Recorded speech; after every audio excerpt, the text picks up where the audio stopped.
എത്രയും സ്നേഹമുള്ളവരെ,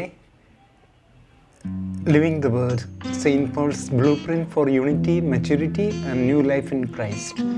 Ephesus 4:1-32. Logos Bible quiz 25-ൻ്റെ എപ്പിസോഡ് നമ്പർ 20-ലേക്ക് നിങ്ങളെ ഓരോരുത്തരെയും സ്നേഹപൂർവ്വം സ്വാഗതം ചെയ്യട്ടെ. 30 ചോദ്യോത്തരങ്ങളാണ് ഇവിടെ ഉള്ളത്. എഫേസസ് 4 ഒരു ആമുഖം.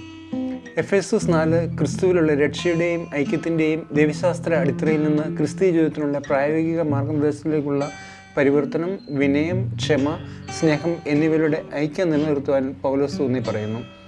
സഭയെ കെട്ടിപ്പടുക്കുന്നതിന് നൽകിയിട്ടുള്ള ആത്മീയ ദാനങ്ങളുടെ വൈവിധ്യത്തെ തിരിച്ചറിഞ്ഞ് തങ്ങളുടെ പഴയ സ്വഭാവം ഉപേക്ഷിച്ച് നവീകരണം സ്വീകരിക്കാനും നീതിയിലും വിശുദ്ധിയിലും ജീവിക്കാനും അവൻ വിശ്വാസികളെ ആഹ്വാനം ചെയ്യുന്നു. ഈ അധ്യായം വ്യക്തിപരമായ വളർച്ചയ്ക്കും സാമുദായിക സൗഹാർദ്ദത്തിനുമുള്ള ഒരു ബ്ലൂ പ്രിൻ്റ് നൽകുന്നു. ക്രിസ്ത്യാനികളെ ക്രിസ്തുവിൽ യോഗ്യമായ ജീവിതം നയിക്കാൻ പ്രേരിപ്പിക്കുന്നു. ചോദ്യോത്തരങ്ങൾ. ഒന്നാമത്തെ ചോദ്യം, ഏത് വിളിക്ക് യോഗ്യമായ ജീവിതം നയിക്കുവിൻ എന്നാണ് എഫേസസ് 4:1 ശ്ലീഹ ആഹ്വാനം ചെയ്യുന്നത്? ഏത് വിളിക്ക് യോഗ്യമായ ജീവിതം നയിക്കുവാൻ? ഉത്തരം, നിങ്ങൾക്ക് ലഭിച്ച വിളിക്ക്. നിങ്ങൾക്ക് ലഭിച്ച വിളിക്ക്, അതാണ് ശ്ലീഹ പറയുന്നത്. നിങ്ങൾക്ക് ലഭിച്ച വിളിക്ക്. 2, അന്യോന്യം സഹിഷ്ണുതയോടെ വർത്തിക്കേണ്ടത് എങ്ങനെ? അന്യോന്യം സഹിഷ്ണുതയോടെ വർത്തിക്കേണ്ടത് എങ്ങനെ എന്നതാണ് രണ്ടാമത്തെ ചോദ്യം. ഉത്തരം, സ്നേഹപൂർവ്വം. നമ്മളിത് കാണുന്നത് എഫേസസ് 4:2 സ്നേഹപൂർവ്വം വർത്തിക്കുവാനാണ് പൗലോസ് ശ്ലീഹ പറയുന്നത്.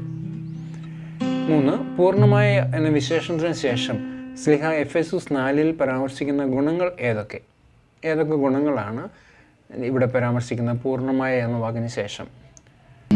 ഉത്തരം, വിനയം, ശാന്തത, ദീർഘക്ഷമ.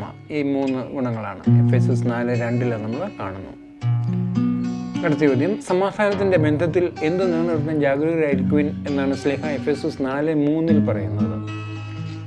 എന്ത് നിലനിർത്താൻ? ഉത്തരം, ആത്മാവിൻ്റെ ഐക്യം നിലനിർത്താനാണ് പൗലോസ് ശ്ലീഹ നമ്മളോട് അല്ലെങ്കിൽ എഫേസസുകാരോട് ആവശ്യപ്പെടുന്നത്. 5-ാമത്തെ ചോദ്യം, കർത്താവിന് വേണ്ടി തടവുകാരനായി തീർന്നിരിക്കുന്നത് ആര്? കർത്താവിന് വേണ്ടി തടവുകാരനായി തീർന്നിരിക്കുന്നത് ആര് എന്നാണ് നമ്മൾ എഫേസസ് 4 വായിക്കുന്നത്. ഉത്തരം, പൗലോസ് ശ്ലീഹ. എഫേസസ് 4:1 പൗലോസ് ശ്ലീഹയാണ് കർത്താവിന് വേണ്ടി തടവുകാരനായിരിക്കുന്നത്. 6, എഫേസസ് 4:6 1 എന്ന സംഖ്യ എത്ര കാര്യങ്ങളുമായി ബന്ധിപ്പിച്ചിരിക്കുന്നു?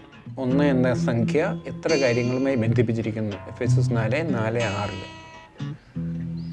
7 കാര്യങ്ങളുടെ ലിസ്റ്റുണ്ട്. അതിൽ ഈ 7 കാര്യങ്ങളെക്കുറിച്ചാണ് അവിടെ പറയുന്നത്.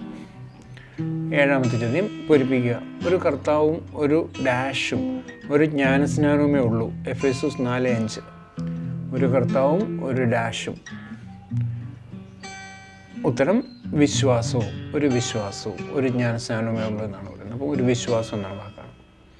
8-ാമത്തെ ചോദ്യം, നമുക്ക് ഓരോരുത്തർക്കും ക്രിസ്തുവിൻ്റെ ദാനത്തിനനുസൃതമായി നൽകപ്പെട്ടിരിക്കുന്നത് എന്ത്? ഉത്തരം, കൃപ. എഫേസസ് 4:7 നമ്മൾ വായിക്കുന്നു. കൃപയാണ് നമുക്ക് ഓരോരുത്തർക്കും ക്രിസ്തുവിൻ്റെ ദാനത്തിനനുസൃതമായി നൽകപ്പെട്ടിരിക്കുന്നത്. 9, അവൻ ഉന്നതങ്ങളിലേക്ക് ആരോഹണം ചെയ്തപ്പോൾ അസംഖ്യം തടവുകാരെ കൂടെ കൊണ്ടുപോയി. എഫേസസ് 4:8 സമാന വചനഭാഗം ഏത് വചനഭാഗമാണ് പഴയ നിമിത്തം നമ്മൾ വായിക്കുന്നത്? സങ്കീർത്തനം 68:18. സങ്കീർത്തനം 68:18 സമാനമായ വചനഭാഗം.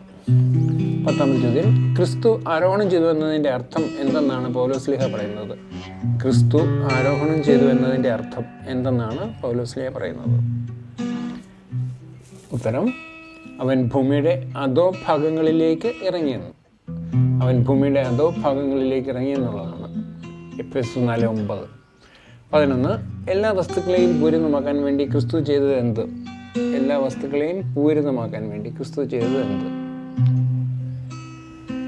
ഉത്തരം, എല്ലാ സ്വർഗങ്ങൾക്കുപരി ആരോഹണം ചെയ്തു. എഫേസസ് 4:10. 12, എത്ര വിഭാഗം ആളുകൾക്കാണ് ക്രിസ്തു വരം നൽകിയതായി എഫേസസ് 4:11 പറയുന്നത്? എത്ര വിഭാഗം ആളുകൾക്കാണ് ക്രിസ്തു വരം നൽകിയതായി എഫേസ്യസ് 4:11 പറയുന്നത്? 5 വിഭാഗങ്ങൾ. 5 വിഭാഗങ്ങളാണ് ഉള്ളത്. അടുത്ത ചോദ്യം 13. ക്രിസ്തു ചിലർക്ക് വരം നൽകിയത് എത്ര കാര്യങ്ങളുടെ പൂർത്തീകരണത്തിന് വേണ്ടിയാണ്? എഫേസ്യസ് 4:12. ക്രിസ്തു ചിലർക്ക് വരം നൽകിയത് എത്ര കാര്യങ്ങളുടെ പൂർത്തീകരണത്തിന് വേണ്ടിയാണ്?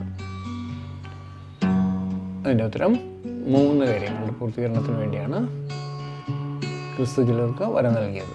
3. 14. എന്തിനെ പണിതുയർത്തുന്നതിനെ കുറിച്ചാണ് എഫേസ്യസ് 4:12 പരാമർശിക്കുന്നത്? എന്തിനെ പണിതുയർത്തുന്നതിനെ കുറിച്ചാണ് എഫേസ്യസ് 4:12 പരാമർശിക്കുന്നത്? ക്രിസ്തുവിൻ്റെ ശരീരത്തെ, അതാണ് അതിൻ്റെ ഉത്തരം. ക്രിസ്തുവിൻ്റെ ശരീരത്തെ പണിതുയർത്തുന്നതിനെ കുറിച്ചാണ് എഫേസ്യസ് 4:12 പറയുന്നത്. അടുത്ത ചോദ്യം, എന്തിൻ്റെ പരിപൂർണതയുടെ അളവനുസരിച്ച് പക്വതയാർന്ന മനുഷ്യരാവുക എന്നാണ് ശ്ലീഹ എഫേസ്യസ് 4-ാം അധ്യായത്തിൽ പറയുന്നത്? എന്തിൻ്റെ പരിപൂർണതയുടെ അളവനുസരിച്ച് പക്വതയാർന്ന മനുഷ്യരാവുക? ഉത്തരം ക്രിസ്തുവിൻ്റെ പരിപൂർണതയുടെ അളവനുസരിച്ച്. എഫേസ്യസ് 4:13.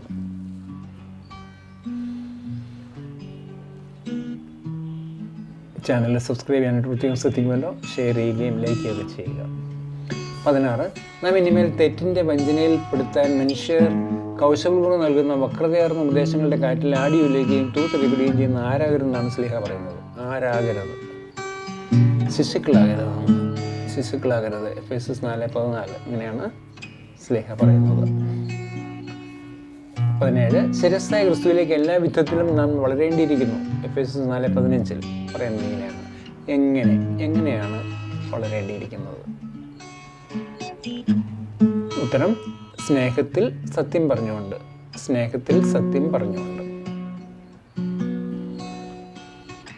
18. വ്യർത്ഥ ചിന്തയിൽ കഴിയുന്ന ആരെപ്പോലെ ജീവിക്കരുത് എന്നാണ് പൗലോസ്ലീഹ 4:17 പറയുന്നത്. വ്യർത്ഥ ചിന്തയിൽ കഴിയുന്ന ആരെപ്പോലെ ജീവിക്കരുത് എന്നാണ് പൗലോസ്ലീഹ 4:17 പറയുന്നത്. ഉത്തരം വിജാതീയരെ പോലെ വ്യർത്ഥ ചിന്തയിൽ കഴിയരുത്. 19. എന്തു നിമിത്തം അജ്ഞത ബാധിച്ച വിജാതീയർ ബുദ്ധിയിൽ അന്ധകാരം നിറഞ്ഞ് ദൈവത്തിൻ്റെ ജീവനിൽ നിന്ന് അകറ്റപ്പെട്ടിരിക്കുന്നു എന്നാണ് ശ്ലീഹ പറയുന്നത്? എന്തു നിമിത്തം അജ്ഞത ബാധിച്ച വിജാതീയർ? ഉത്തരം ഹൃദയകാഠിന്യം നിമിത്തമാണ് അവർക്ക് അന്ധത ബാധിച്ചത്. എഫേസ്യസ് 4:18. 20. സത്യം തന്നിലായിരിക്കുന്നത് പോലെ തന്നെ പഠിപ്പിച്ചത് ആര്? ഉത്തരം യേശു. എഫേസ്യസ് 4:21 പൗലോസ്ലീഹ അങ്ങനെ പറയുന്നത്. എഫേസ്യസ് 4:21 യേശു. അടുത്ത ചോദ്യം 21. വഞ്ചന നിറഞ്ഞ ആസക്തികളിൽ കലുഷിതമായ ആരെ ദൂരെ എറിയുവൻ എന്നാണ് പൗലോസ്ലീഹ എഫേസ്യസ് 4 പറയുന്നത്? വഞ്ചന നിറഞ്ഞ ആസക്തികളെ കലുഷിതമായ ആരെ ദൂരെ എറിയുവൻ? പഴയ മനുഷ്യനെ.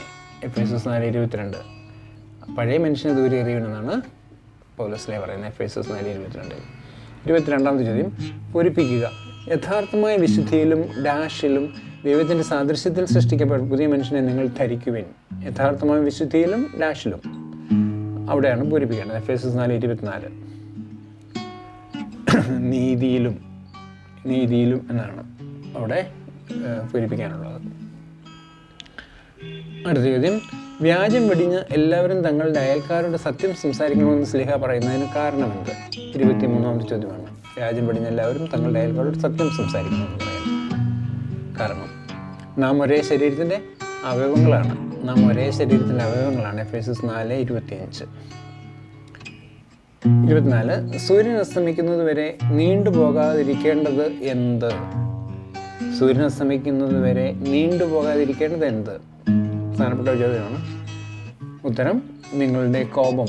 എഫേസ്യസ് 4:26 നിങ്ങളുടെ കോപം സൂര്യൻ അസ്തമിക്കുന്നതിനും വരെ നീണ്ടുപോകരുത് എന്നാണ് പൗലോസ്ലീഹ പറയുന്നത്. 25.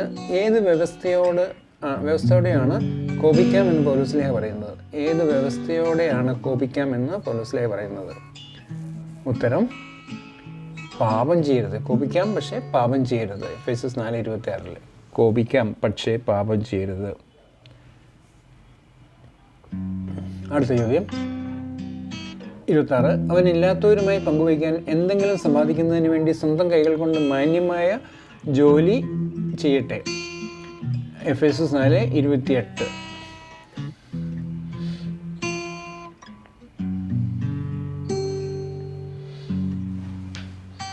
അതിൻ്റെ ഉത്തരം മോഷ്ടാവ്. മോഷ്ടാവ്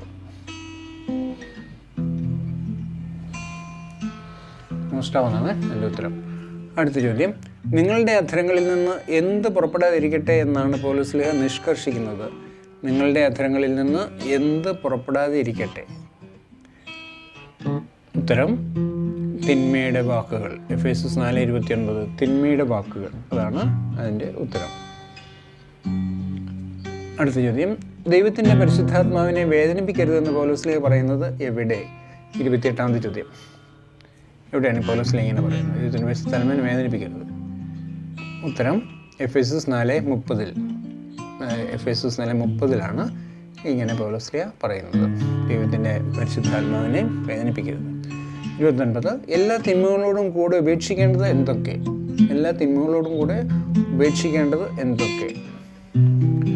ഉത്തരം സകല വിദ്വേഷവും, ക്ഷോഭവും, ക്രോധവും, അട്ടഹാസവും, ദൂഷണവും. എഫേസസ് 4:31 ഇതൊക്കെയാണ് ഉപേക്ഷിക്കേണ്ടത്.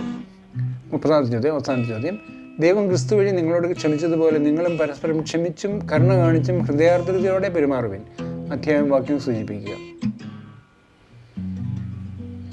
അതിൻ്റെ ഉത്തരം എഫേസസ് 4:32 അവസാനത്തെ വാക്യമാണ്. എഫേസസ് 4:32.